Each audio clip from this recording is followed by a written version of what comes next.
नमस्ते, सलाम अलैकुम। आपके बीच आकर मुझे बहुत खुशी हुई। मैं ज़्यादा बात नहीं रखूँगी, पर मैं तृणमूल कांग्रेस की तरफ से यहाँ पे आई हूँ और हमारे लीडर ममता बनर्जी, आप सबको पता है तो पहले दिन से ये वक्फ बिल, ये वक्फ अमेंडमेंट के खिलाफ हमारे सारे ताकत लेके इस बिल को हम अपोज कर रहे हैं। जो हमारे सिलेक्ट कमेटी में गया है वहाँ पे हमारे जो नदीमुल हक और कल्याण बनर्जी जो हमारे तरफ से रिप्रेजेंट कर रहे हैं, उन्होंने बहुत हार्ड लाइन लेके बहुत टफ टॉकिंग करके इनकी अपोजिशन किया है। और हमारे पहले नासिर भाई भी कह रहा था, नासिर भाई के वर्ड्स में मैं फिर से दोहराती हूँ कि ये आप सब समझ गए हैं, देश के जितने मुसलमान हैं वो तो समझ गए हैं, और देश में जो नॉन मुसलमान हैं, सब नॉन मुसलमान ये नहीं चाहते कि मुसलमान को कुचल के रहे। नॉन मुसलमान के ज़्यादातर लोग ये चाहते हैं कि हम एक हार्मोनियस सेक्युलर देश में रहें, और उन लोग में भी ये अभी जो सेंस है वो आ गया है कि ये बिल सिर्फ मुस्लिम्स को डिसएनफ्रेंचाइज करने के लिए है। जो वक्फ प्रॉपर्टीज है ये मुस्लिम्स को उनके कम्युनिटीज के थ्रू में उनके प्रेयर्स के, उनके मस्जिद्स, उनके एरियाज, उनके halls Muslims have given for the community, and this is something, this is sacred in law and has to be protected. इस बिल क्या कर रहा है? The main thing is इस bill is drawing a line कि आज से, जब से ये बिल अमेंडमेंट पास हो जाएगा, अब से कोई वक्फ प्रॉपर्टी नहीं रहेगा। हर वक्फ प्रॉपर्टी को नई तरह से फिर जाके कोई भी डीएम, कोई भी डीसी उसको कुछ बना सकता है। तो ये जमीन, मुसलमानों का जमीन हड़पने का एक प्लॉय के अलावा और कुछ नहीं है। ये साफ सुथरा कहना चाहिए, ये साफ चदरा बोलना चाहिए। और एक नॉन मुस्लिम्स ले रहे हैं, हम आपको पूछते हैं, हम सेक्युलर कंट्री के हैं, हम सेक्युलर कंट्री के हैं, सेक्युलरिज्म में विश्वास करते हैं, पर इस देश में आप जाइए ना, राम जन्मभूमि बोर्ड में बोलिएगा 2 मुसलमान डालेंगे, डाल सकते हैं। आज हमारा जो हिंदू का बंगाल में जो हमारा कालीघाट का हिंदू का बोर्ड है, हम डालेंगे मुसलमान उसमें? नहीं डालेंगे। शिरोमणि गुरुद्वारा प्रबंधक कमेटी SPGC, वहाँ पे आप बोलिएगा मुसलमान डाल ले, मुसलमान डाल सकते हैं, आप मानेगा?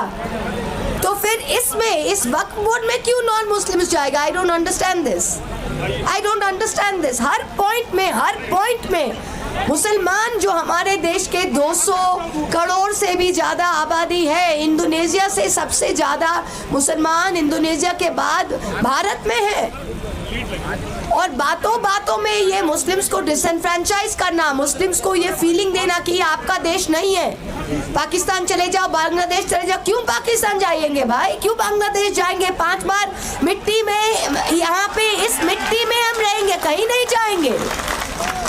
जाएंगे। उनको जाना है वो जाए, हम कहीं नहीं जाएंगे। और वो चाहते ही है कि मुस्लिम्स को इतना डिसएनफ्रेंचाइज करे, इतना एक घर करे, इतना गेटवाइज करे कि एक इलाके में सब मुस्लिम्स है, कहीं मुस्लिम्स को घर के टेनेंसी ना मिले, एक इलाके में, एक बिल्डिंग में मुस्लिम को घर के इलाके ये नहीं मिले, मुस्लिम को जॉब नहीं मिले, जिस प्रोफेशन में, यही उनका, there is no more fig leaf anymore. मेरा हिंदी इतना अच्छा नहीं है, पर I hope you understand what I am saying. पर अभी कोई आंखों की जो शर्म है वो भी नहीं है। जो चीज 30 साल पहले ये चुप के कमरों में बोलते थे, आजकल माइक लगा के कैंपेन में खुल्लम खुल्ला बोलते, और क्या समझते। और ये सिर्फ, मैं तो कहती हूँ, ये सिर्फ मुसलमान का ड्यूटी नहीं है कि इसके खिलाफ खड़े होने का। हर right thinking person in this country has to stand up. Every right thinking country is to stand up. ये जर्मनी में ऐसे ही शुरू हुआ था। जब रोमनीज के लिए आए थे तो बोले मैं रोमनी नहीं हूँ, मैं चुप हूँ। जब पोल्स के लिए आए थे तो मैं पोलिश नहीं हूँ, मैं चुप हूँ। जब चेक के लिए आए थे तो मैं चेक हूँ, तो मैं चुप हूँ। कल आपके लिए आएंगे, कल मेरे लिए आएंगे, फिर क्या होगा? ये तो लोगों को समझना चाहिए ना। This Waqf bill is an extremely dangerous bill. ये bill in its present form ये बुलडोज करके ला तो सकते हैं, पर लाने के बाद जब ये पार्लियामेंट में आएगा, हम सब सारे पार्टीज इसका बहुत सख्त विरोध करेंगे। And we will never allow the implementation of this, we will never allow the disenfranchisement of this. हम लोग क्या देखते नहीं है, हर इलेक्शन में, बाई इलेक्शन में रामपुर कैसे जीत गए भाई? कैसे जीत गए रामपुर? मुसलमानों के घर से बाहर नहीं आने दिया वोट में। सांबल में क्या करते, जो ये करो वो करो, वोट नहीं करने देते। हमारे जैसे अभी डबल एपिक कार्ड मिल रहा है, कहाँ पे मिल रहा है डबल एपिक कार्ड? मुर्शिदाबाद में, दिनाजपुर में।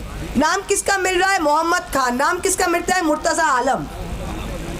तो मतलब क्या इनको ही डिसएनफ्रेंचाइज करना है? ये सारे बूथ्स को वो नोट करके डिसएनफ्रेंचाइज कर रहा है। This is a very very big Machiavellian programme. और ये हर लेवल पे, ये सिर्फ एक ममता दीदी या एक अखिलेश के का संभव नहीं होगा। ये हम सब जब जमीन पे जाके we fight it at every level, that is the when we will understand this. Peaceful means, secular means, we are proud to be host to the, India is proud to be host to the second largest Muslim population in the world after Indonesia. It is our sacred duty and our duty of our constitution to protect the rights and privileges. हम हैं आपके साथ, we are all there with you.